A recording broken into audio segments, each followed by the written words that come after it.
Bursa'mızın en önemli maneviyat büyüğü Muhammed Muhyiddin Üftade Hazretleri türbesi önündeyiz. Asıl adı Muhammed Muhyiddin'dir. Biz Türkler Peygamberimizin ismini bir noktada Türkçeleştirerek Muhammed yerine Mehmet olarak kullana gelmişizdir. Halen de Türkiye'de en çok kullanılan erkek ismi Mehmet'tir. 3 milyondan fazla erkeğin ismi Mehmet'tir.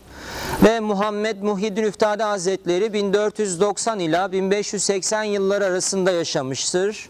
Bereketli bir ömürdür. Miladi takvime göre 90 yıl, hicri takvime göre 93 yıl eder.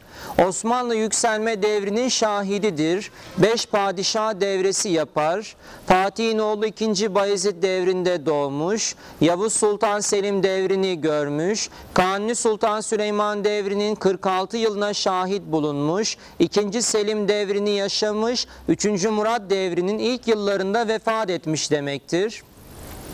Asıl adı Muhammed Muhyiddin'dir. Peki üftade ne demektir? Üftade mahlasıdır. Şiirlerinde yazdığında kullandığı mahlastır.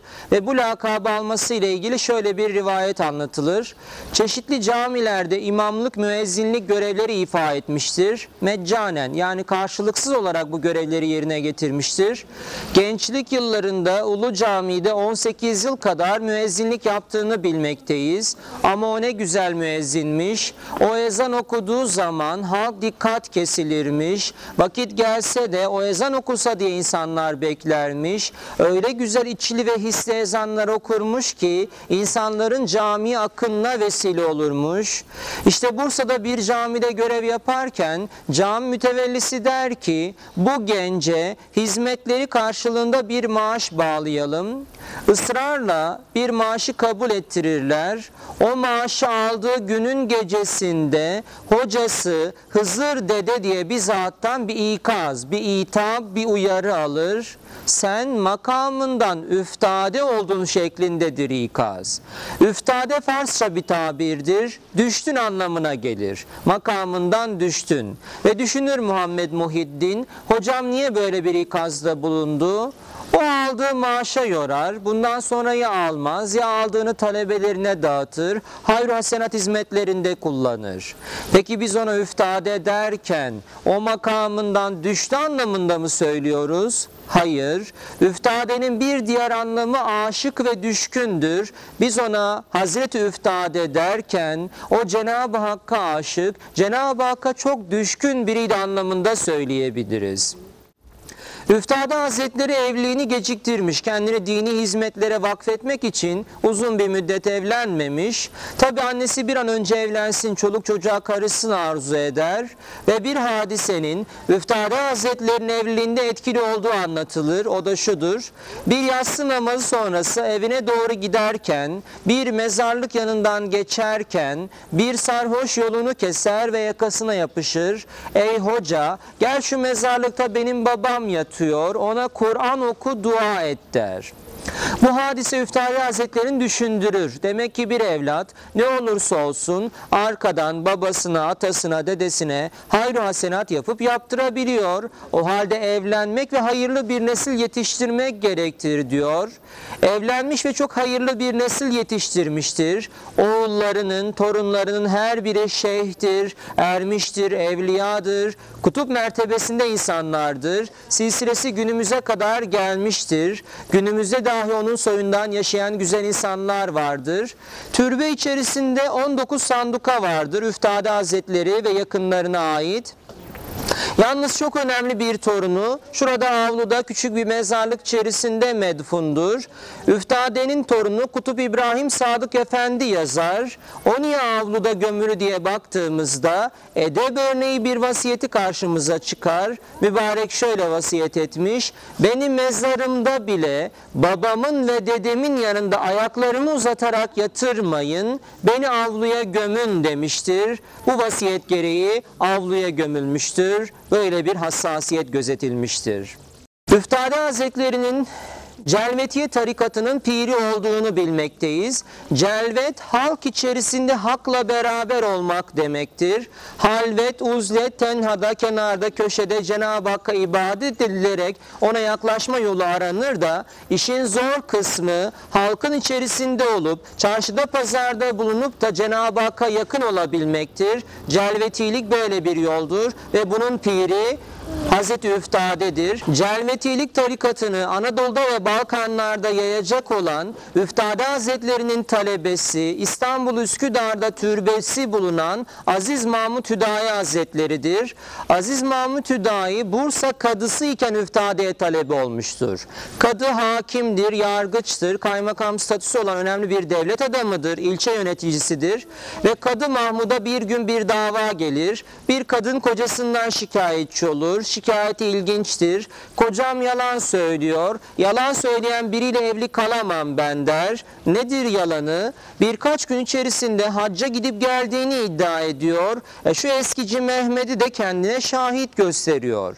Soruyorlar adama. Evet gittik geldik. İnanmıyorsanız Bursa hacılarını bekleyin. Onlara sorarsınız denir. Tabi o zamanın şartlarında hacca gitmek en az 3 ay, gelmek en az 3 ay, 6 ay bir zaman gerekir. Nasıl öyle 3-5 gün içerisinde hacca gidip gelinebilir? Ve dava ertelenir. Bursa hacılarının dönmesine kadar. Ve Bursa hacıları döndüğünde Kadı Mahmud derhal adamlar yollar. Şehrin girişinde hacılar karşılanır ve sorulur. İşte vatandaşı ve eskici Mehmet'i hacda gördünüz mü? Evet gördük, beraber hac ettik, beraber Kabe'yi tavaf ettik, hatta bize bazı hatıra eşyalar bıraktılar, getirdik derler. Bu hadise Kadı Aziz Mahmud Hüdayi düşündürür ve hadise şudur: vatandaşın biri yıllardır hacca niyetlenir, bir türlü parası denkleşemez ve gidemez. O yılda gidememiştir, Bursa hacıları gitmiştir, üzüntülüdür. Üftade Hazretleri ile karşılaşır, durumunu ona bildirir. Üftade Hazretleri der ki, bizim eskici Mehmet'e git de o seni hacca götürüp getirsin der.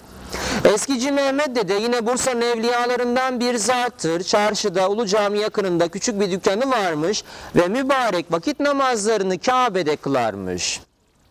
Bir gün birisi camide öğlen cemaatte görmeyince sorar, ya sen cami yakınındasın, niye gelmedin camiye cemaate? İkindiden 1 saat önce gel, sana bunun sebep hikmetini göstereyim der.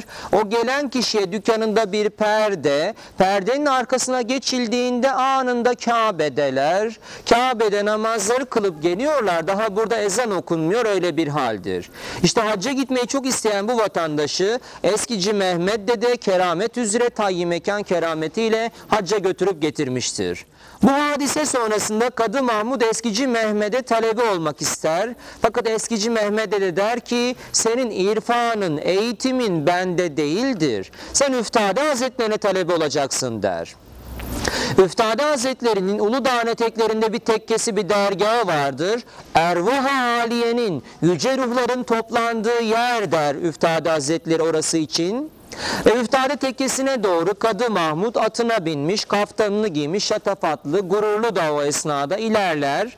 Halk arasında meşhurdur. Üftade tekkesine yakınlaştığı bir esnada adeta Kadı Mahmud'un atının ayakları yere saplanır, at bir türlü ilerleyemez. Evet, atını bırakarak Üftade'ye talebe olabilir. Makamını, mansıbını, şanını, şöhretini, gururunu, izzetini, nefsini bırakarak Üftade'ye talebe olabilir. Bunlar kolay şeyler değil. Ve o zamanın şartlarında bakınız, bir kadı kadılığı bırakmış, dergahın temizlik hizmetlerini yapmaya başlamıştır. Nefsini terbiye etmesi için hocası Üftade Hazretleri Bursa sokaklarında ciğer satmasını ister. Kaftanıyla tam 2 yıl Bursa sokaklarında sopaları asılı o dönemde ciğerler satılırmış, ciğer satacaktır. Halk ona delirdi nazarıyla bakar, çocuklar alay eder ve taş atar. Halk ona deli dese de o artık bir veli, yani bir evliyadır. Keşf-i kerameti açıldıktan sonra, kalp gözü açıldıktan ve yetiştikten, çeşitli kerametleri görülmeye başladıktan sonra hocası Üftade Hazretleri der ki, ikimiz bu şehirde duramayız, onu buradan yollamak ister ve hocasının 1580'de vefatından sonra İstanbul Üsküdar'da dergahını açar, orada irşad faaliyetlerini yürütür.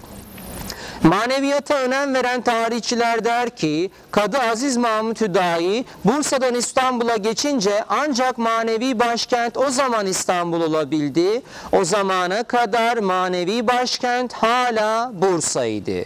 Bu önemli bir noktadır. Normalde 1453 sonrası İstanbul başkent ama 1580'lere kadar Bursa'nın manevi başkentliği devam etmekteymiş. Bunun bir ispatın evinden çok önemli bir silsile sayayım ve bitireyim. Bursa'da İznik'te kabri bulunan Osmanlı eğitim sisteminin kurucusu Davud-u Kayseri Hazretleri vardır. Davud-u Kayseri Somuncu Baba'nın yetişmesine vesile olur. Somuncu Baba Hacı Bayram-ı Veli yetiştirir. Hacı Bayram-ı Veli Akşemseddin'i, Akşemseddin Akbıyık Sultan'ı, Akbıyık Sultan Hızır Dede'yi, Hızır Dede Hazreti Üftade'yi, Üftade Hazretleri Aziz Mahmud Hüdayi'yi. Bu saydığım silsiledeki bütün maneviyat büyüklerinin her birinin Bursa ile irtibatları vardır. Ya yaşadıkları ve kabirlerin olduğu yer Bursa'dır, ya talebeliklerinin geçtiği yer Bursa'dır. Boşuna denilmemiştir Bursa evliyalar şehridir diye. Boşuna denilmemiştir Bursa maneviyatlı, ruhaniyatlı bir şehirdir diye. Bursa evliyalarının piri Üftade Hazretleri arkamızdaki türbede medfundur diyoruz.